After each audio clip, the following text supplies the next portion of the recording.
Devine. Noel Devine. Well, we might not have a shutout, Ray.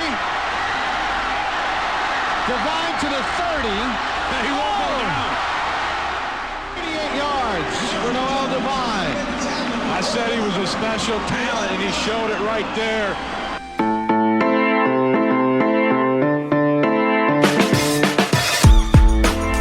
Good morning. It's Thursday, March 19th, and you're listening to the College Football Daily, a 24/7 sports podcast dedicated to catching you up on and breaking down the day's college football news. My name is Trey Scott, and I'm joined today by 24/7 sports national analyst Charles Power, and we have a different type of episode on deck.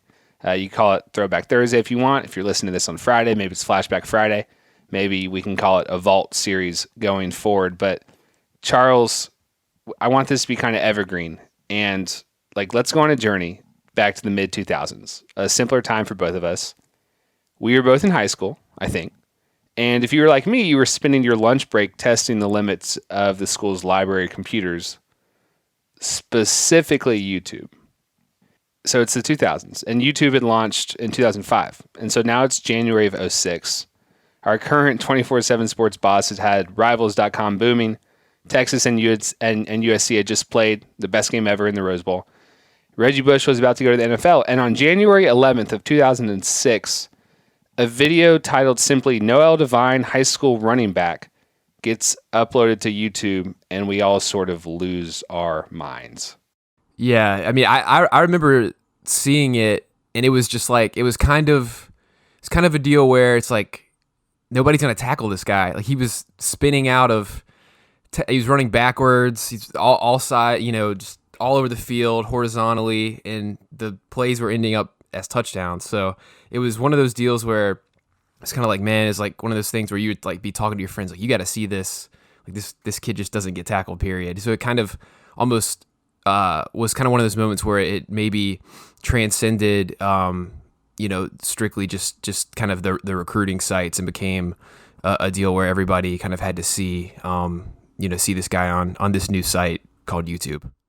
Yeah, like for my group of friends, it was like a cultural phenomenon. I remember watching it at church or something, and like some guy, and I'm not going to say I saw the video in January. I have no idea. Now the video has been seen 900,000 times. I'm kind of surprised it's not in the millions. Maybe maybe it's been sparsed and cut up over the years. And there was video of him too, like on the recruiting networks when he was like a freshman or sophomore. So it was kind of. It was kind of just, I guess, had been building and building, and then I think once it just kind of became a deal where he was really kind of the first guy where the video became so widespread, because a lot of the Reggie Bush had some like amazing high school highlights, but a lot of them were kind of put out just retroactively. Like we didn't really have the means to just queue them up on on the internet quite like we did with Noel Devine. That's funny that you mentioned Reggie Bush, because YouTube, and I remember before I watched Noel Devine, I watched Reggie Bush, and the video was called 619 all the time. Right. And it had like a really cool hip hop beat kind of playing under it. 619, Reggie Bush is from the San Diego area, obviously played high school football with Alex Smith. And the video is sick. Inside leading Helix 35-7, Reggie Bush. Back to the 30, Bush turns on the Jets. Reggie Bush, there he goes! The fastest man in San Diego! Nobody's going to catch him! And like you mentioned Reggie, and maybe you think like when we were watching Noel Devine, we were thinking Reggie Bush? Like you mentioned that kind of when we were talking the other day about like maybe that's why, because Reggie Bush, like again, this is right after Reggie Bush had just finished a multi-year tour de force throughout college football.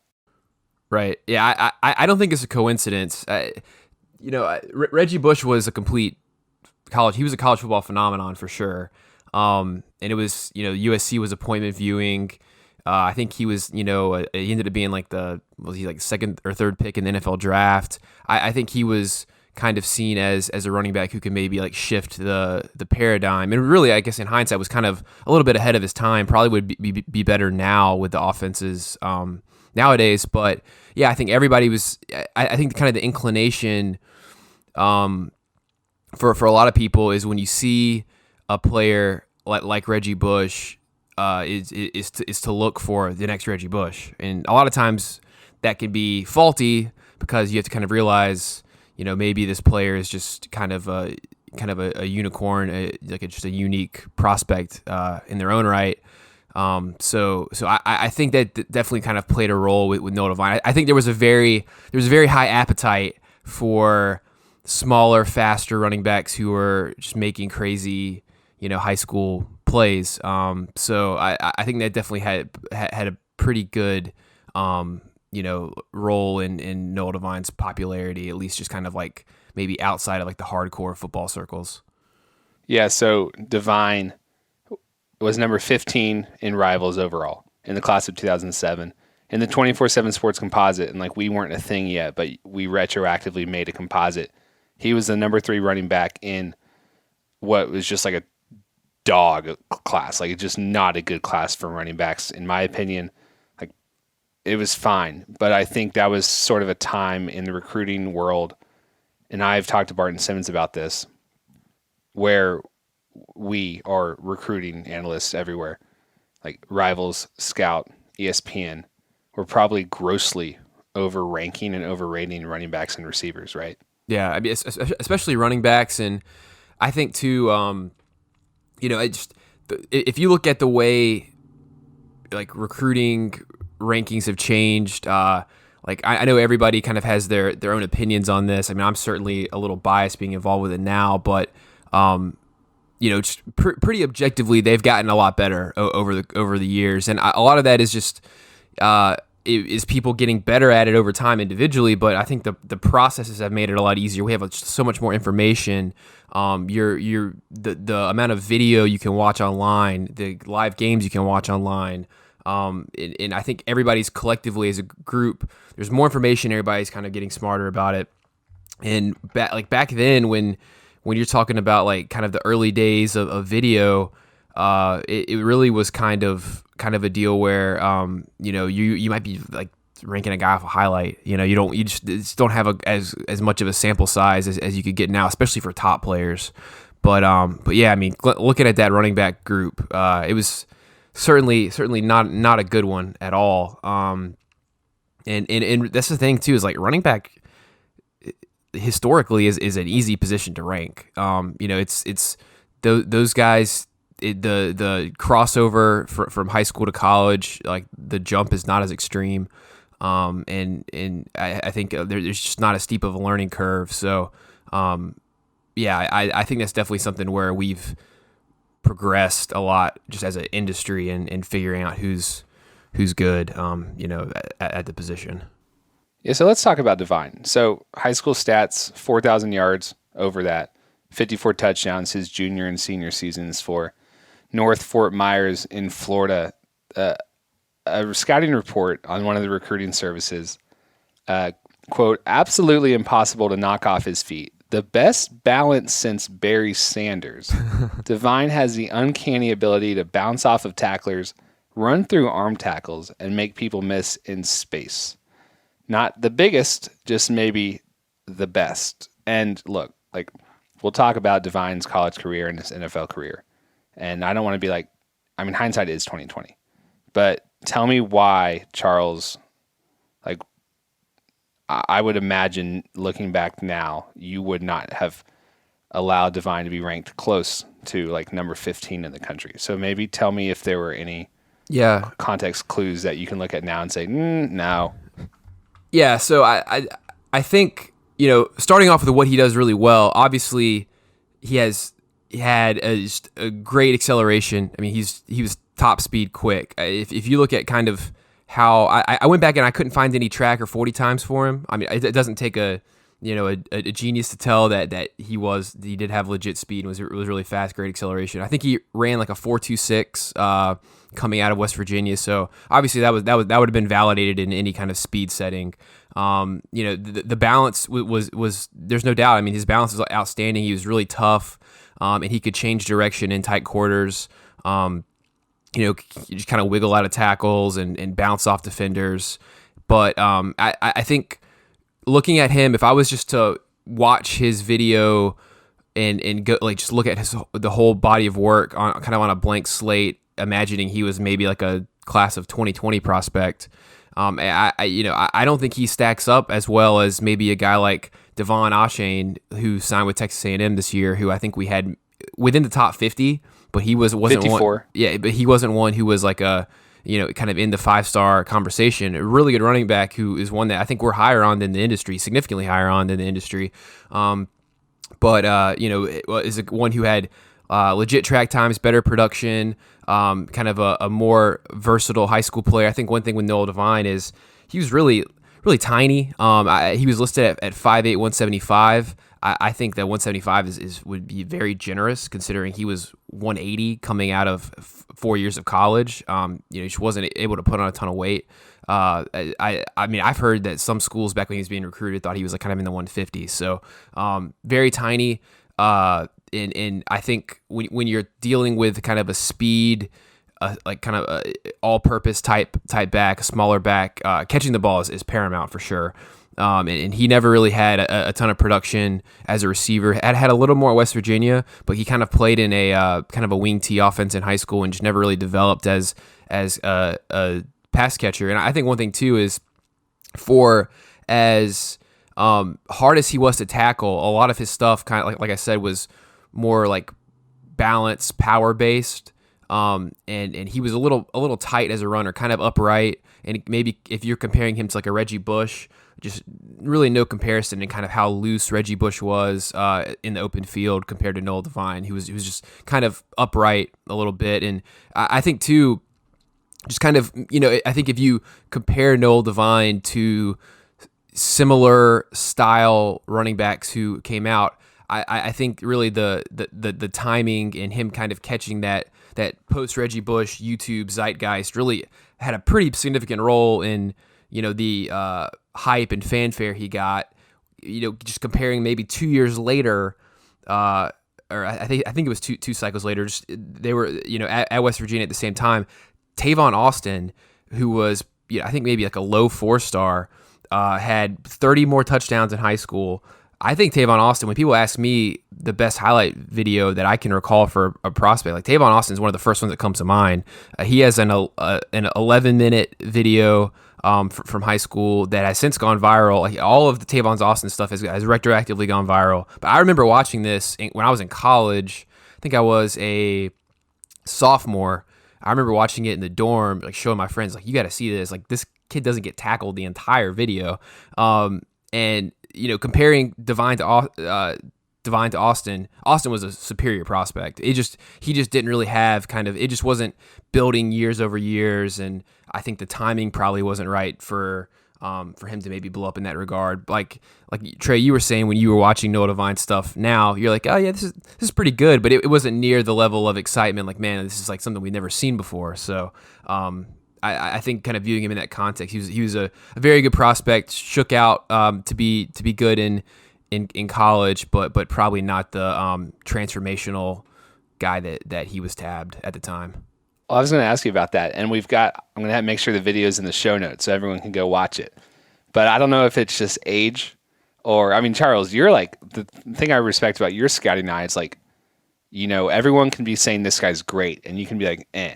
So I'm interested to get sort of your perspective of watching this video 14 years later. But for me, I guess I've just been jaded, or I know what happened with Noel. Right. I was kind of like, okay, he's reversing field. He's breaking a few tackles. Like, I've seen this now. But in 2006, it felt just like Reggie Bush. Like, Noel Devine, like, it felt, the famous USC run, or Reggie Bush run, where it's against Fresno State. Right. And he's reversing field, and he stops on a dime on the sideline. And you've got the USC coach behind him sort of windmilling his arms. And they, like, literally invented that move in the NCAA football video game, like the back move on the joystick. Right. Reggie Bush right up the middle, gets the outside. He's at the 30. It's another foot race. Cuts it back to the 20, comes back to the near side of the field. He's going to go. It's going to be another USC touchdown and another thing of beauty from one of the best running backs you will ever see. And yeah, but you watch Noel Devine now, and it's another topic for another day is the quality. It's like Zapruder film. Yeah, I don't know sure. how we thought that was good. Got like a little bit of like a Sasquatch in the woods quality to it for sure. It's crazy that like that was like quality video back then. But also I think recruiting, and I think that like in the mid 2000s, the thing with like the recruiting sites, I think a lot of it was the film and the footage. And I think it's moved to sort of a scoop thing where you guys, like the experts, are the ones who kind of like invest the most time in the film, and the fans now want to know the scoop or want to know like, the word on what his projection is at the next level. Right. But back then, like I would devour, like I grew up a Texas fan. I went to Texas. I would devour every single like video possible of every single of Texas's 25 signees. And Noel Devine was better than any of those guys I'd seen. And so I remember like my friend who showed it to me at church, he was like, yeah, Texas might be in the mix. A&M might be in the mix. And it was just like this legendary recruitment. And when you look back now, his recruitment very much was kind of crazy. In Texas and A&M, they weren't in the mix. But when you're 16, you want to believe that they were. And of course, he signs with West Virginia. Alabama and Florida State wanted him, but you go back and read and, doubts about his ability to academically qualify, pass the ACT on his third try, and he goes to West Virginia. And look, Charles, you mentioned Tavon Austin. Like, West Virginia had some dudes. Oh, yeah. And he's on this 07 team that famously lost to Pittsburgh and blew its shot to play for BCS championship. But he's on that 07 team as a freshman with Pat White and Steve Slayton. And like, he started off really well. Like if Noel Devine was playing in 2019, he would have gone pro after 3 years. Mm-hmm. And he didn't. And, his career fizzled out after his senior year and he goes undrafted. Right. Do you have any recollections of Noel in college? Like, I would imagine that, like me, you were also interested to see what he would do, and you were probably really excited by his freshman stats, sophomore stats, junior stats. Do you remember trying to watch him at all? Yeah, I do for sure. And those West Virginia teams were a whole lot of fun.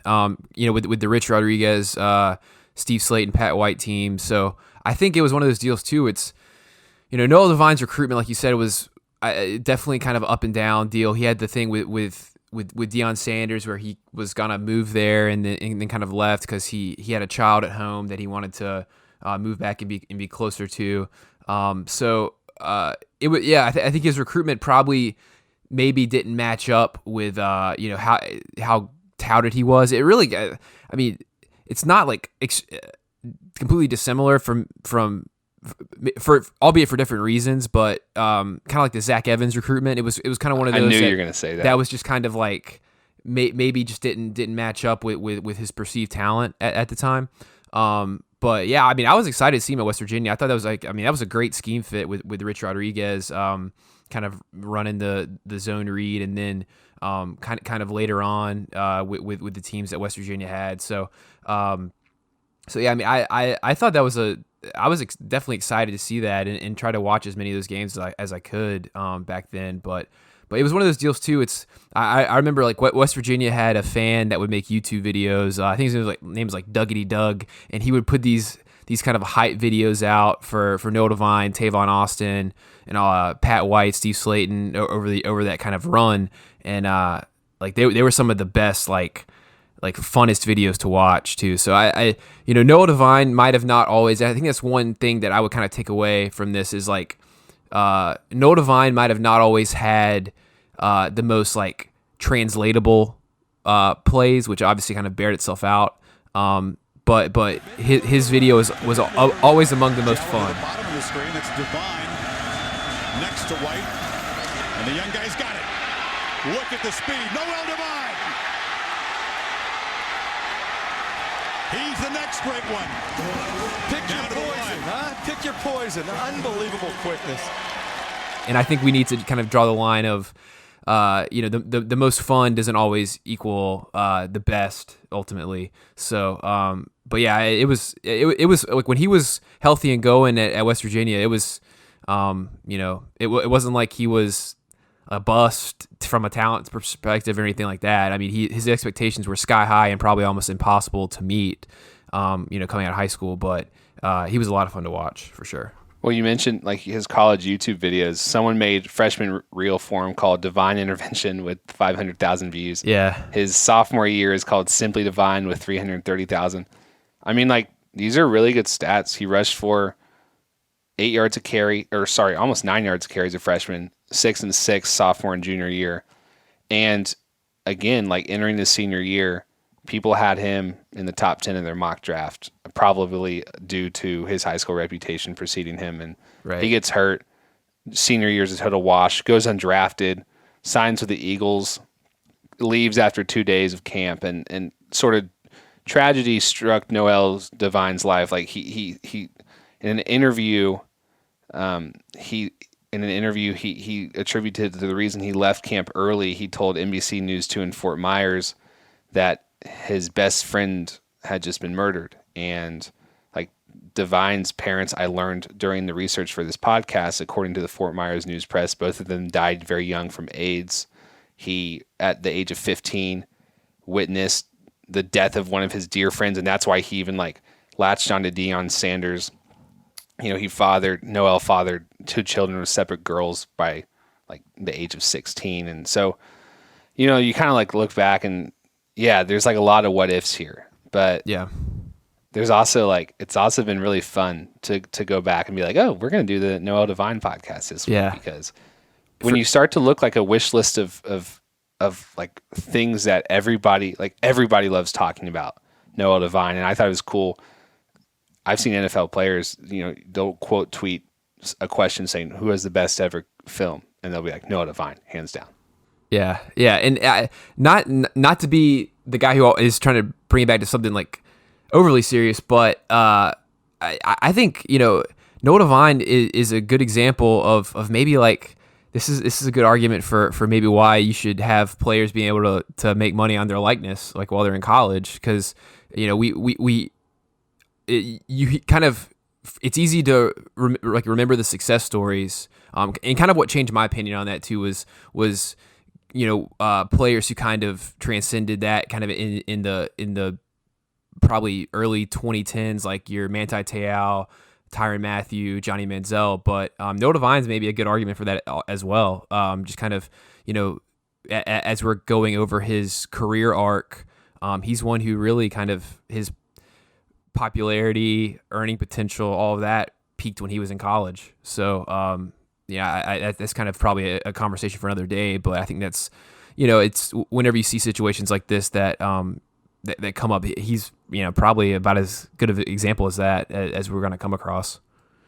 Yeah, I mean, he's absolutely a household name, and I'm just thinking about it, like if like everyone loved that 2007 West Virginia team on NCAA football with Pat White and Steve Slayton. You have Noel Devine back there, like